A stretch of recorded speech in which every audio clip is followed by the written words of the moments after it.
A devotee always appreciates the qualities of other devotees. Yes, that is the sign of devotee.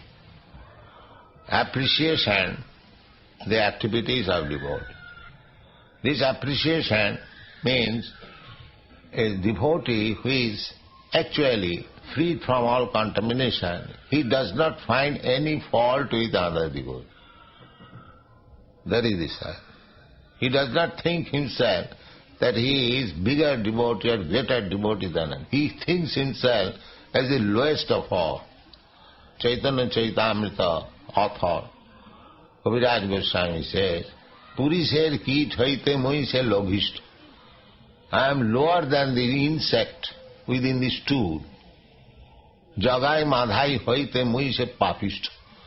I am greater sinner than Jagai and Madhai. More naam jai loy tar punno khoy. Anyone who takes my name, immediately all the result of his pious activities becomes vanquished. He is placing like that.